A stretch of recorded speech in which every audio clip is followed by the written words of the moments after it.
Coach, first, just what do you say the team is setting out the seniors with a win, and secondly, the suspensions of Atkinson and Brown pregame, how did that affect anything? Well, I was first wanted to thank our seniors for what they have given to our program, both on and off the field. They have been great examples of what student athletes are at Notre Dame, both in the classroom, and certainly have set a high bar. 4 consecutive bowl games, played for a national championship, 21 wins over the last 2 years, so it was a bit emotional in that sense to see those guys for the last time in the locker room sing the fight song. But they'll leave a indelible mark in our relationship here amongst not only the staff and myself, but the younger players that we hope that they'll carry with them. Second part of the question, those were violations of team rules. What we were more concerned were the 16 players that were sick prior to the game. We were battling pretty strong influenza. Rob Hunt and our training staff got the game ball, so it was it was a pretty good effort on their part. Took a lot of guys to pull through, and we had a lot of guys out there that were not at 100%, but did a great job battling through it.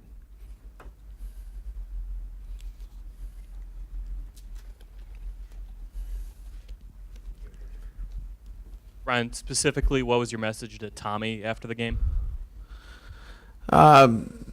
We really haven't had a chance to talk, other than we got an opportunity just to say thank you, and I'm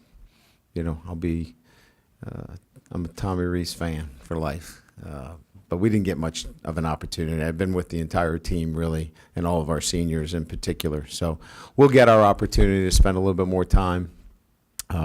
He's going to go keep chasing that football dream. He's going to play in the East-West Shrine game, and he'll keep trying to play the game as long as he can. But I told him he's got a bright future as a graduate assistant for Brian Kelly at any time. Right here in the front. Brian, over here. T.J. Jones looked like he banged up his shoulders. I think ESPN even reported he wasn't coming back in. What happened there that he was able to come back in? He had a second-degree shoulder sprain. He was treated at halftime. He was treated during the game, and he continued to play with a second-degree shoulder sprain. Probably contributed to the drop in the end zone there. The ball was thrown a little bit behind him. He normally makes that catch, but he was in a lot of pain. He's probably going to be limited in terms of what he can do for probably the next 3 to 4 weeks. And then it looked like everybody had trouble with footing, but especially Kyle Brenza. Can you just talk about what was going on there? Yeah, he did. In the field, it was interesting. We changed spikes. We had our molded on, and we changed to all screw-in after our pregame warm-ups because we were not able to get any hold on the field. It was hard, so there was a hard frost on it, and then the sun began to soften it up, and so there were some areas that were a bit slick. Didn't affect the outcome of the game in any fashion. We've played in worse conditions than that, so I'm not going to get into that. I mean, we've played in worse conditions is all I would say, but we had some slick spots. You saw us lose some footing because there were some areas on the field that were frozen. But Kyle Brenza, when we need a kick, he drills one late in the game. I mean, he is just. I was talking to Jack Swarbrick, our athletic director. I mean, late in the game there, I gave it some thought to maybe just run some clock and go for it on fourth down. But when you have a guy like Kyle Brinza that is so effective in the fourth, because I'm worried about maybe getting a block kick there, get it returned, put him back in the game. But he is so good in the fourth quarter, regardless of what the distance is. You got to put that guy. He's the best kicker. And I got to put him on the field, and he goes and kicks the field goal, regardless of the conditions. Right here on the left. Hi, Coach. Could you just reflect on what Tommy was able to accomplish, not only today, but really all season for your football team? Yeah, 9-win season against great competition. Beat some top opponents. Like today. I mean, he ran 90 plays in an offense that's really a different offense that he hasn't run this offense since 2 years ago, really. We were in spread virtually the whole game. He's so smart. You can go in and run a system with him. He's so bright. And I think what he's most proud of is that the longest run from scrimmage since 2011 was 5 yards today. And he made sure that he made me realize that that's part of his package. So he just has the ability to pick up all the things that we can do offensively. And today, was a case in point. We were able to do some things that we haven't done in a couple of years, and looked like it was pretty easy for him. Over on the right, Coach. Brian over here. Zack Martin won the MVP for a fifth-year senior offensive lineman, guy who's had a great career but doesn't always get that much attention. What was that award and sort of mean to you, him getting it? Well, he's not only the best offensive lineman that I've ever coached, and I've coached some great ones. I think Joe Staley, obviously is in that category, who's, a great player with the San Francisco 49ers. Had some great ones, but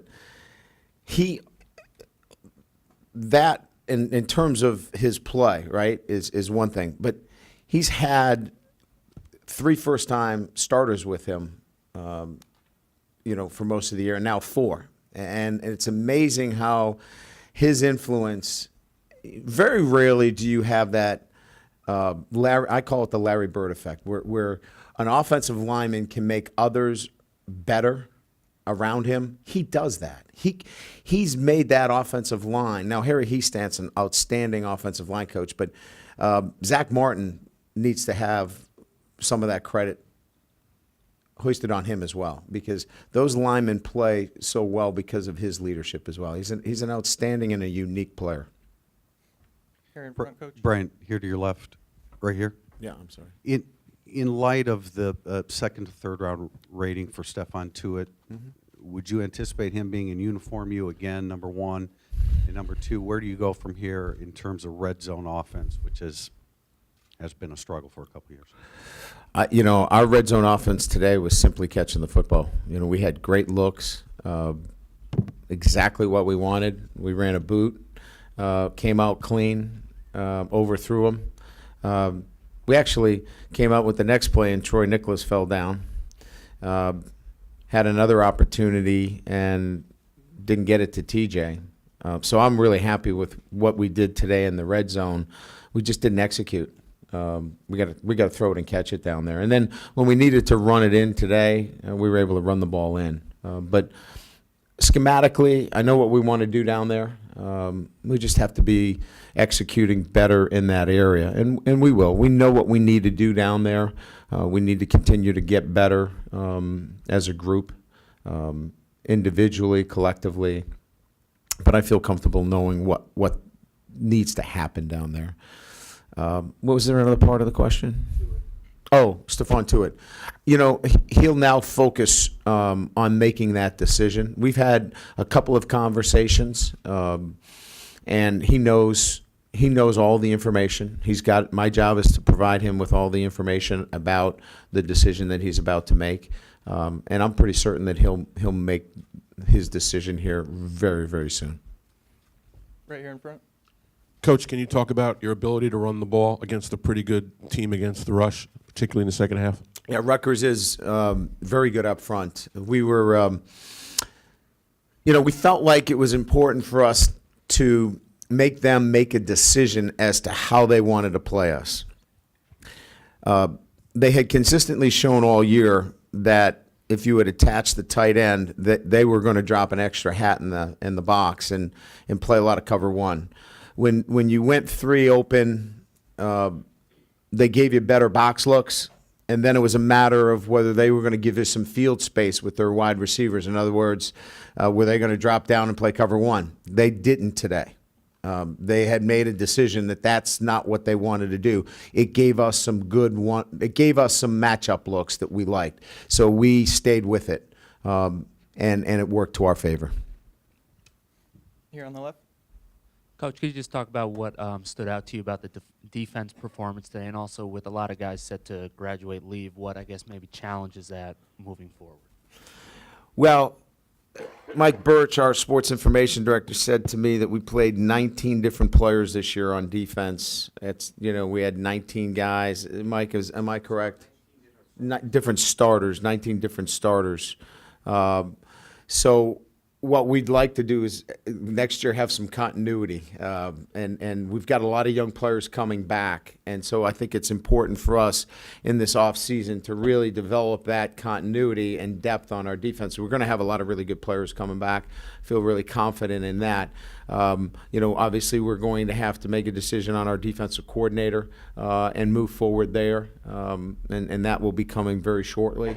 And I think then we kind of move forward. But really excited about the prospects next year defensively and the guys that we've got coming back. On the right. Brian here. How are you going to remember 2013 when you think about it? I know it's just over, but in terms of what you feel like you accomplished, what maybe you feel like you guys weren't able to accomplish, just what do you feel, what are you going to recall from this year? A good year that could have been a great year.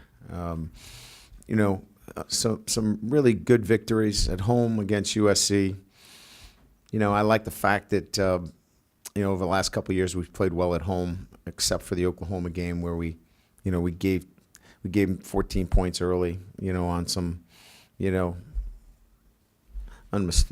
some things that we don't normally do. But I would say a couple of missed opportunities in some games where, we very easily could have been a team that's looking at double-digit wins, and that's where we want to be every year. So a good year. But we want more. It's not enough for us. 9-4 is a good year for Notre Dame. It's not what we sign up for every year. We wanted a little bit more out of this year. Right here in front. Brian, just to put a finer point, do you know what you want to do with defensive coordinator? Yeah, I've made a decision already, and just can't make it public right now because we're still in the process of finalizing, contracts and things of that nature. Outside hire? Yes. An offensive coordinator, do you know what you want to do there? Haven't made that decision yet. And just a small picture, Redfield, most extensive playing time he's had this year. How'd you think he did? He did pretty good. I mean, I wanted to see him on the field. I wanted to get him some action. I was look, I made the decision to play him this year. I make all those decisions to play freshmen, and I felt like he needed to get more playing time. When you don't play a kid as a freshman enough, I feel a little bit responsible for that. So I kind of forced him a little bit on the staff, and we'll see. I couldn't tell you really until I watched the film, but we wanted to see a little bit more Max Redfield. Building off that, were there any other type of building blocks toward 2014, whether specific players or things that you saw that kind of Well, certainly the whole offensive line, right? All those guys are building blocks for 2014. They all return. The tight ends return. I thought Chris Brown was a building block for 2014, and the balls that he caught today, the action that he got. Torian Folston. So there was a lot of young guys. Jerron Jones. I thought Kaveri also was outstanding today. On body, how many pass breakups did he have today where he was in great coverage? A lot of really good things that we can take and build off in 2014. the way you guys And our sky kick. I don't know why anybody has not brought up the sky kick after watching that disaster of a kickoff coverage team. My gosh. So we've instituted the new sky kick rule. Anything that is a sky kick, I'm in favor of right now.